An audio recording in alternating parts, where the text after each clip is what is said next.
नमस्कार। हम डॉक्टर सपुंटी आपके लिए ले आया हूँ न्यूज़ एंड व्यूज़। दोस्तों, ईरान इजराइल अमेरिका युद्ध ने दुनिया की राजनीति को पूरी तरह हिलाकर रख दिया है और सबसे चौंकाने वाली बात यह है कि दुनिया की सबसे ताकतवर महाशक्ति अमेरिका आज इस युद्ध में लगभग अकेले पड़ गया है। अमेरिका अकेले कैसे हुआ? उसके पुराने दोस्त और नाटो देश चुप क्यों है? और चीन रूस जैसे देश इस युद्ध से फायदा कैसे उठा रहा है? आइए पूरा सच विस्तार से समझते हैं। सबसे पहले समझते हैं युद्ध की शुरुआत। 28 फरवरी 2026 को अमेरिका और इजराइल ने ईरान पर बड़े पैमाने पर एयर स्ट्राइक की। इन हमलों में कोई ईरानी सैन्य ठिकाना नष्ट हुए और शीर्ष ईरानी नेतृत्व को भारी नुकसान हुआ। इसके जवाब में ईरान ने अमेरिका बेस पर मिसाइलें दागी, इजरायली के शहरों पर ड्रोन अटैक किया और सबसे बड़ा कदम स्ट्रेट ऑफ हॉर्मुज़ को बंद कर दिया, यानी दुनिया की 20% तेल सप्लाई को खतरे में डाल दिया। यही वह पल था जब अमेरिका तेजी से अकेला होने लगा। अमेरिका क्यों हुआ अकेले? पहले युद्ध में अमेरिका को पूरी दुनिया का साथ मिलता था, जैसे अफगानिस्तान और इराक में नाटो और कोalition फोर्सेस।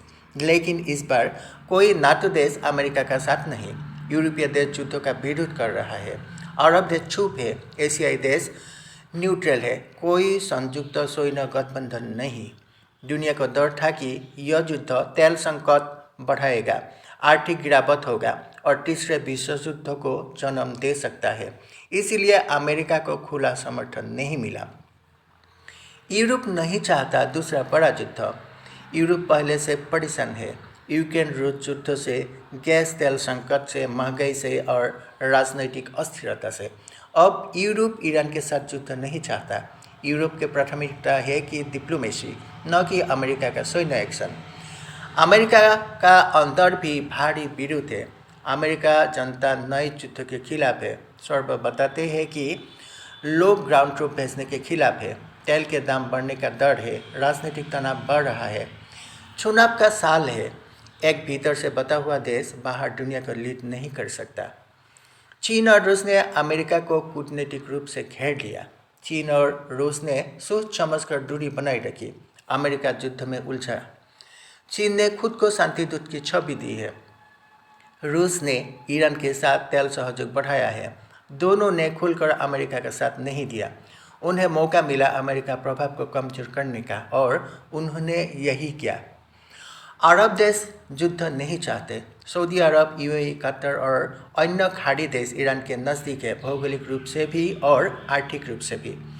युद्ध का मतलब है उनके तेल टैंकर बंद हुआ, उनके बाजार गिरना और उनके देश खतरे में होगा। इसीलिए उन्होंने अमेरिका को खुला समर्थन नहीं दिया। ये शांति चाहते हैं, युद्ध नहीं।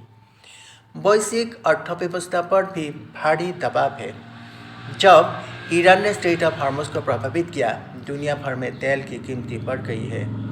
मध्य पूर्व यानी मिडिल ईस्ट पर निर्भर देश जैसे भारत, चीन, जापान, तुर्की, दक्षिण कोरिया सबने अमेरिका से कहा, युद्ध रुकिए, नहीं तो हमारी अर्थव्यवस्था टूट जाएगी। दुनिया भर की अर्थव्यवस्थाएं अपने हित में काम कर रहा है, अमेरिका के हित में नहीं।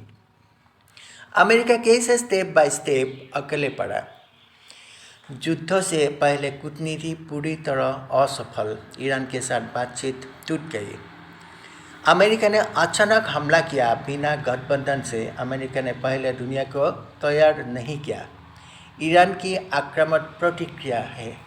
दुनिया को डर लगा कि युद्ध बहुत बड़ा बन जाएगा। चीन रूस ने शांति दूत की भूमिका ले ली है। अमेरिका अकेले दिखने लगा। वैश्विक तेल संकट ने देशों को मजबूर किया, सबने अपनी अर्थव्यवस्था को बचाने के लिए युद्ध से दूरी बना ली। इस सब का भविष्य पर क्या असर होगा? ये युद्ध एक बहुत बड़ा संदेश देता है। दुनिया अब सिर्फ अमेरिका के इशारे पर नहीं चलती। मध्य पूर्व देश स्वतंत्र रणनीति अपना रहे हैं। चीन रूस वैश्विक शक्ति के रूप में उभर रहा है। देश अपने हित के आधार पर फैसला ले रहा है, न कि गठबंधन के आधार पर। यानी दुनिया एक बहुध्रुवीय यानी मल्टीपोलर वर्ल्ड में जा चुकी है। तो दोस्तों, यही कारण है कि ईरान इजराइल अमेरिका युद्ध में अमेरिका दुनिया से लगभग अलग थलग पड़ गया है। आज के लिए इतना ही है। ধন্যবাদ।